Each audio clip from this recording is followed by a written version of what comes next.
The Trump administration is planning to ban buyers linked to China from purchasing farmland in the U.S.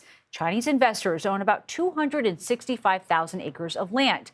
To put it in perspective, that is a fraction of 1% of the farmland in the U.S. You can see the exact number on your screen. But this move also applies to other foreign adversaries. Agriculture Secretary Brooke Rawns says this ban is necessary to keep Americans safe.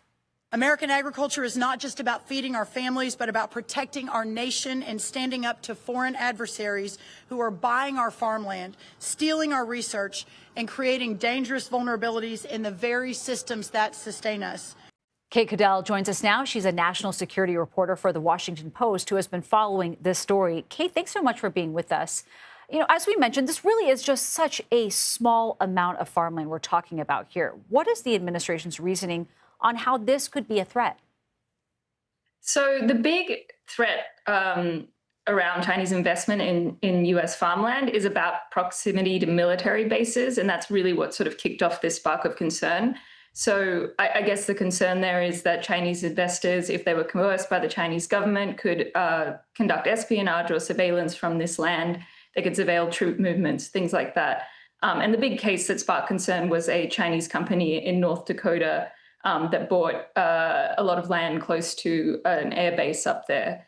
There's also a less realistic threat about, you know, if a country like China owns a lot of the food supply chain, then in a time of crisis, they could restrict that and affect the food supply in the U.S.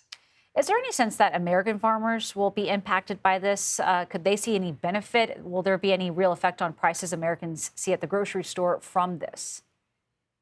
No, I don't think so. Just because of exactly what you mentioned, which is that Chinese investors, in truth, own so little land in the US. And in fact, in the past 4 or 5 years, they've actually reduced the amount of land they own by almost a third. And that's got more to do with factors around Chinese regulations than US regulations. Also, about a third of that land is owned by a single supplier, which is Smithfield Foods. And they primarily actually serve the US market. They also employ around 43,000 US employees. So I suppose one of the effects would be it would affect those people employed by Smithfield. And Kate, as you know, there is bipartisan support for taking on China. How much is that driving the Trump administration's decision making here? I'd say that has a very big impact. There is an aspect of saber rattling here. There's no downsides for a lawmaker in the U.S. To go after China. And if you look at the way that Republican lawmakers talk about China, you know, that's very clearly one aspect of it. To be clear, I mean, this would be a very different situation if China owned a huge amount of farmland. They don't own a huge amount of farmland. And Chinese agents have spied on military bases. We see cases like this all the time. But typically, it doesn't come from farmland. In fact, we have never seen a known case of Chinese agents spying or cases where farmland's been used to spy on military bases.